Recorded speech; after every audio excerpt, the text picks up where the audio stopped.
Watch this.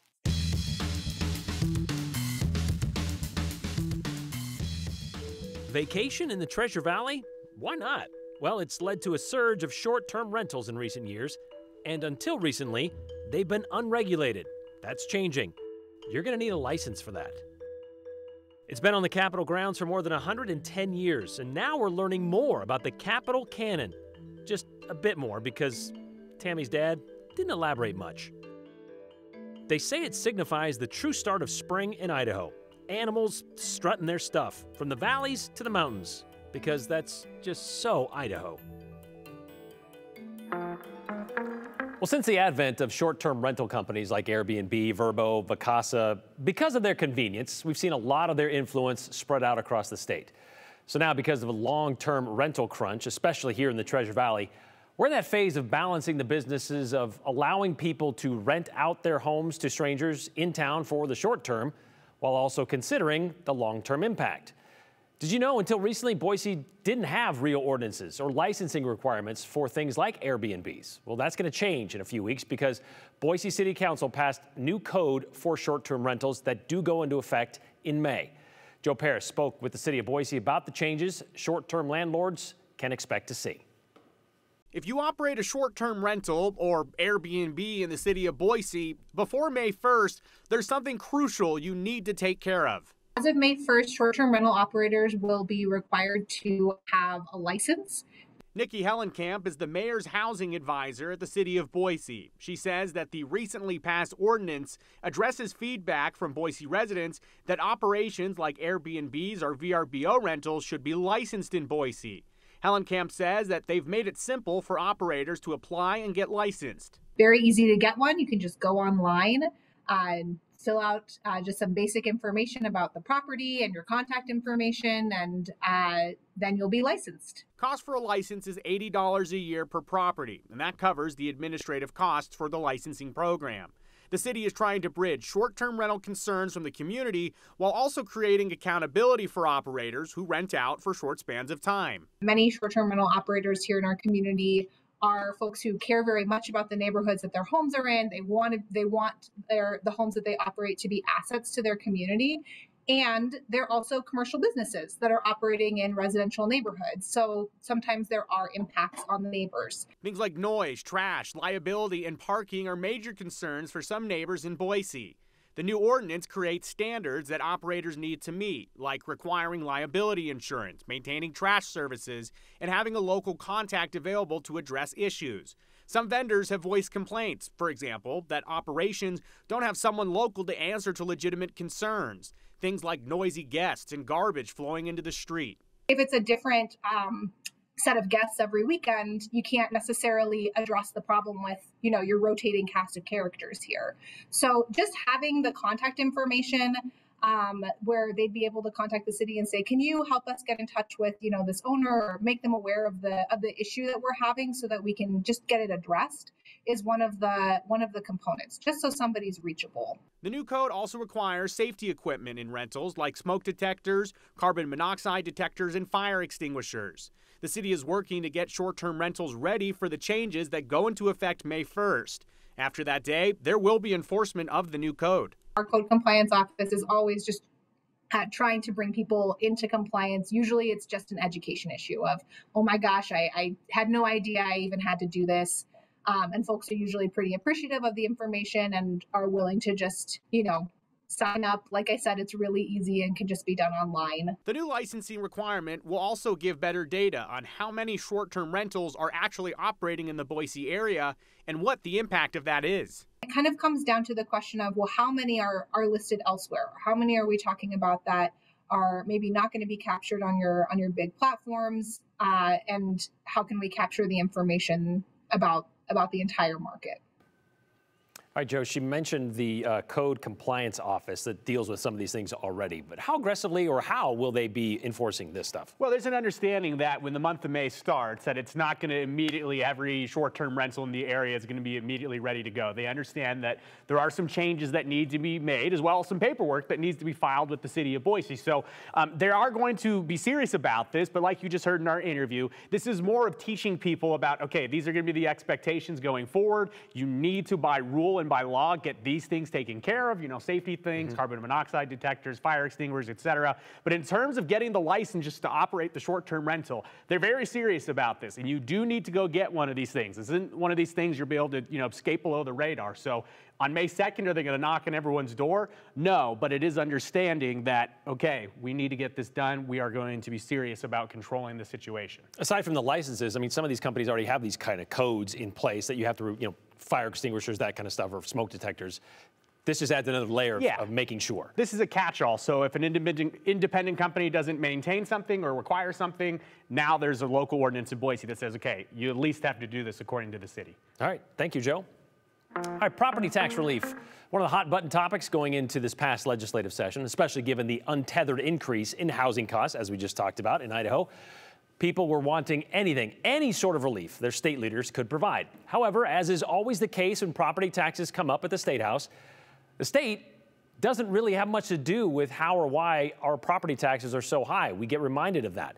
These rates are all determined locally by taxing districts: city, county, urban renewal, highway districts, fire districts, water districts.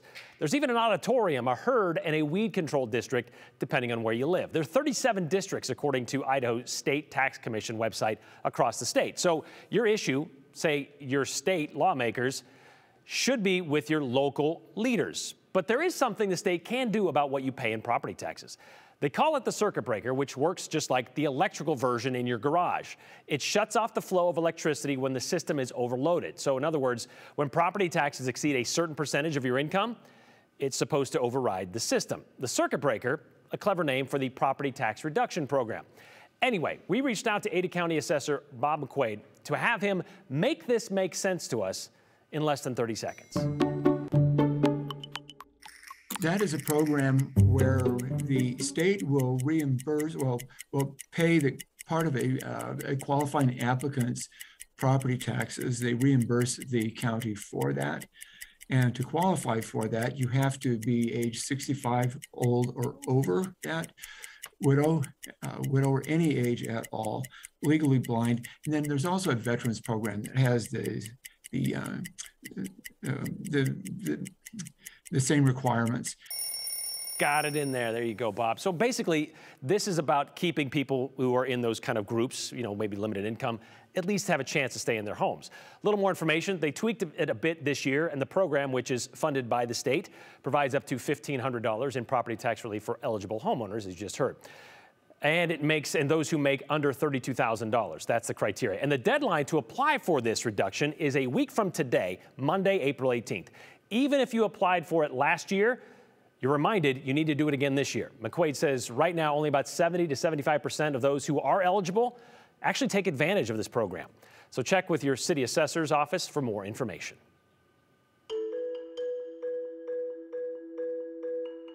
A mischievous group of teenagers decided to test out the cannon at the Idaho Capitol. Let's just say it passed.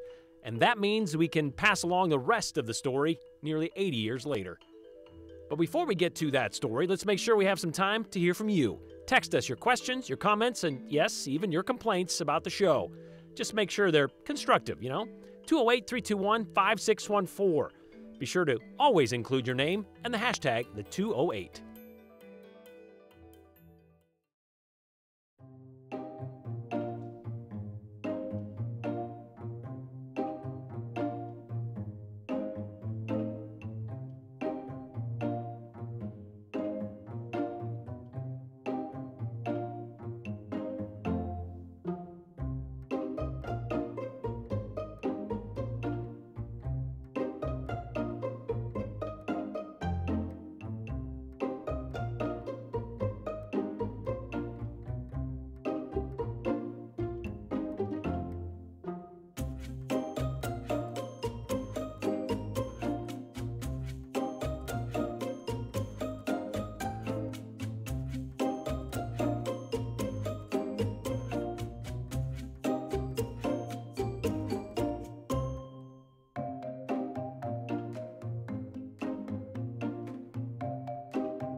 A couple of weeks ago, we decided it would be fun to do a story on the Idaho Capitol cannon, that 1857 Civil War era cannon donated to the state by Senator Borah and has been sitting on the State House Southwest lawn since 1910. We thought it would be a straightforward story, but we quickly learned there was a lot about the canon of the cannon that was either just local legend or just plain wrong. Things like it wasn't as old as it was said to be. It was supposed to have been used in the siege of Vicksburg, Mississippi, but its combat record couldn't be verified. Then there were the stories about the cannon going off, once when a hidden bottle of hooch stuffed inside exploded from the heat, and twice when jokesters jammed it with gunpowder and junk. Well, the former could never be proven, but the latter two stories were backed up by newspaper articles in 1932 and 1946. Well, this cannon story has more layers than one Walla Walla onion, because peeling back those blasts from the past revealed this.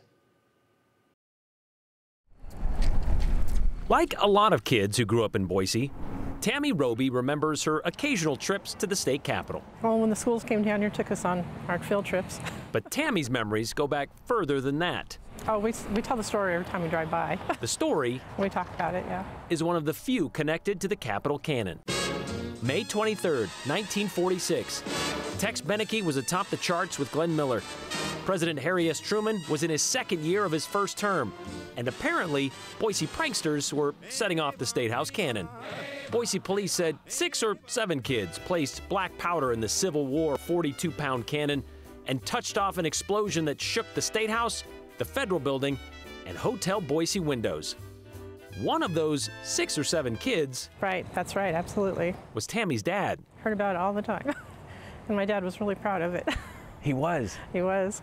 Carl Seelaff, He's right here. Boise High, class of 1949, He's a good-looking guy. That's what all the girls said. was apparently with friends that Thursday night 3 years earlier. He said that when his friends and him got together and they came down here and they set off the cannon and it broke all the windows in the post office. So much for the Statesman story that said there was no damage. Did he tell you what they put inside of it? No, he didn't, and I didn't ask. Did you ever ask why? No, I was just so enamored that he did it. I didn't think anything else.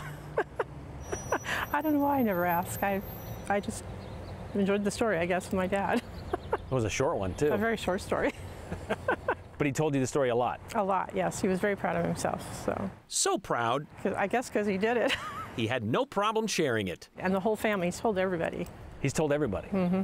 It was even part of his obituary in 2012. He was just a fun person and liked to do lots of jokes to everybody, and everybody knows he was like that, so.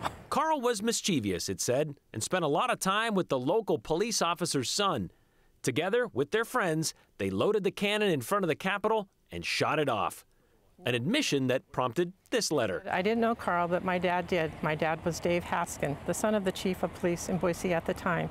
And he accompanied Carl for the shooting of the cannon at the Capitol building. So I guess we know why the kids were never caught. The son of the chief of police was in on it. Mm-hmm. Yep. Well, no wonder they felt pretty safe bragging about it. Yes. And so does Tammy. They go, really? Wow. As well as the families of the others involved. I'm sorry for your loss, and I'm so sorry I didn't know Carl, but we'll always include his name as I repeat the tale of the cannon. And it keeps getting repeated. The 1932 blast was also attributed to Boise High School students, suspected of celebrating a basketball win over Caldwell in the district tournament. Well, no damage was reported with that blast either. But they plugged the cannon with some concrete at some point in the 1950s. Blown out windows or no blown out windows, the story has already been passed to her dad Carl's 7 grandkids and his 12 great-grandkids.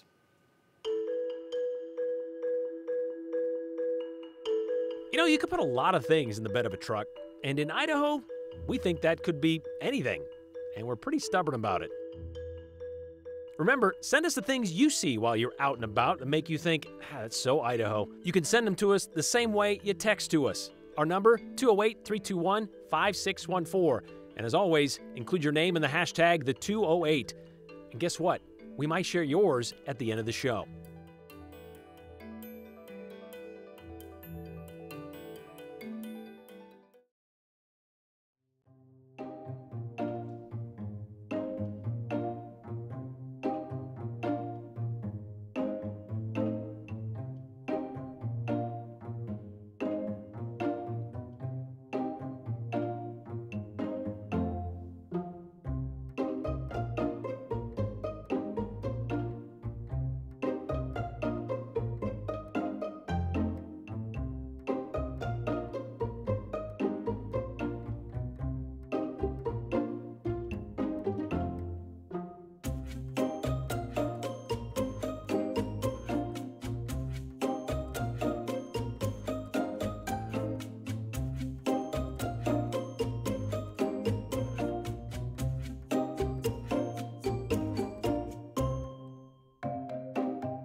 I truly think, and I really think I mean it this time, that was the prettiest snow I have ever seen in my entire life yesterday, falling just in the foreground with the beautiful spring blooms in the background. Today, at least the most action-packed part of the weather, it's out of the way. The cold front made its way through south central Idaho, really ripping and roaring and bringing wind gusts up to 62 miles per hour through the Twin Falls region with thunderstorms. This is our cold core low, and it is going to bring in the cold air behind it and also keep things unsettled for a chance of snow showers again overnight through tomorrow morning, and keeping a chance for some spotty snow showers over the region through the rest of tomorrow and into the middle of the week. So we're still going to see an active weather pattern really through the rest of the work week ahead. It's a forecast to stay on top of. I think tomorrow what you can plan on is certainly the snow to start the day and also some blustery wind into the afternoon. How much snow could we see through the middle of the week? Keep in mind that it is spring snow, so wet and heavy snow kind of compacts here. So maybe shave off an inch off the most of the numbers that you're seeing here.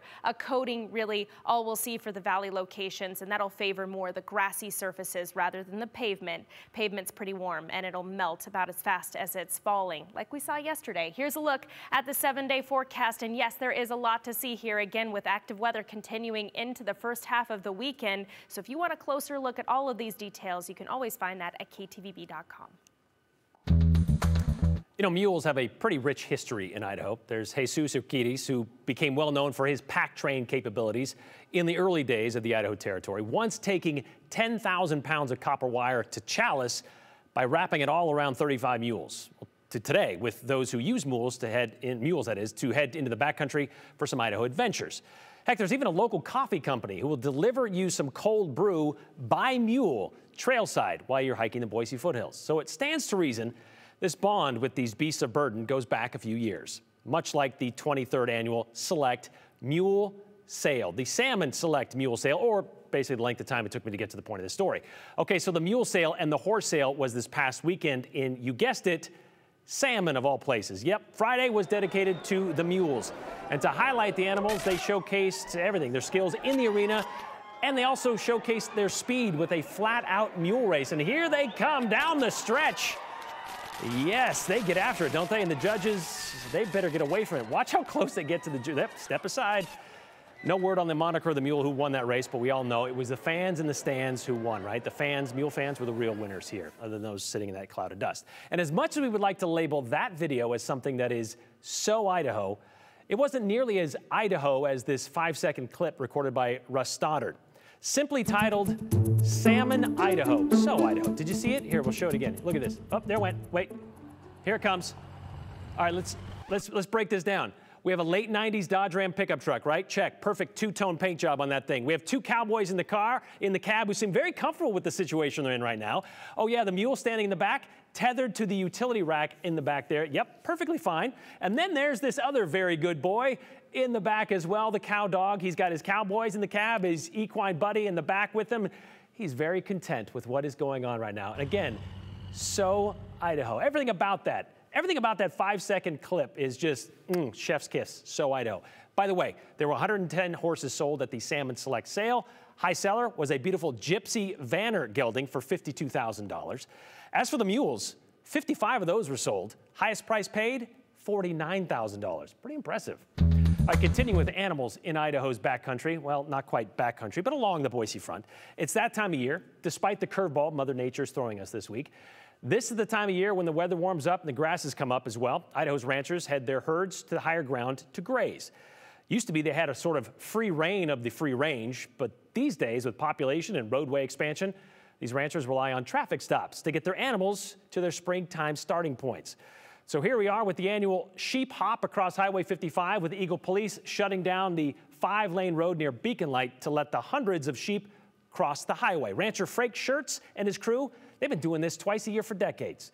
They start at Schertz Ranch in Wilder, and with several bands deployed across southern Idaho, some will make their way as high as Arrow Rock Reservoir, some as high as Idaho City.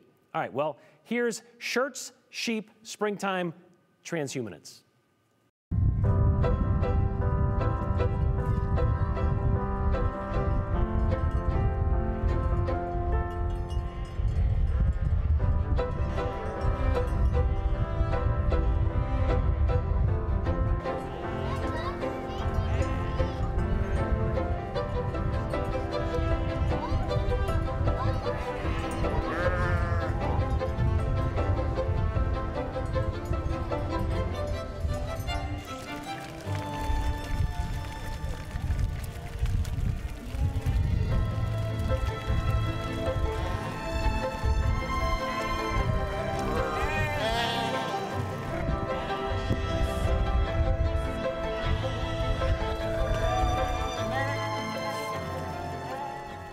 Yes, little clippity-clops on the blacktop there. Okay, so the journey does take a few weeks to get there, but they're going to pretty much graze out there all the way up into the high country until about the fall, and that's either when they're going to, few of them might come back on foot, but the others get shipped off in a truck to get back to their winter camps back in Wilder. By the way, if you're out on the Boise foothills and you're hiking and you have dogs and stuff with you, keep them on the leash so you don't disturb these animals grazing in the foothills.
All right, a lot of people still upset about property tax or the lack thereof when it comes to being taken care of at the State House this year, like this one from Steve. Comments for the end of the show. Too bad our legislators didn't do anything to help the property taxpayers making more than $32,000 a year and under age 65. I guess they're too busy handing out income tax cuts to the richest people and passing unconstitutional bills. Question mark, says Steve. More of a statement than a question. So you have to have a license to operate a rental property, but you don't have to have a contractor's license to build the building. Seems slightly odd, says Joe in Eagle. Did that newspaper article really say the cannon at the State House weighed 42 pounds? That sucker is super heavy, more than 42 pounds, says Arnie in Eagle. Okay, so the 42-pound cannon refers to the size of the ball. That's how they called it. The 40-pound cannon, 42-pound cannon, not the size of that beast of a cannon. That definitely does weigh a lot more than that. Final comment, have you heard the status of the bill that would do away with emissions testing? Yes, that goes into effect July of next year, 2023. So yeah, it was passed and signed by the governor this year.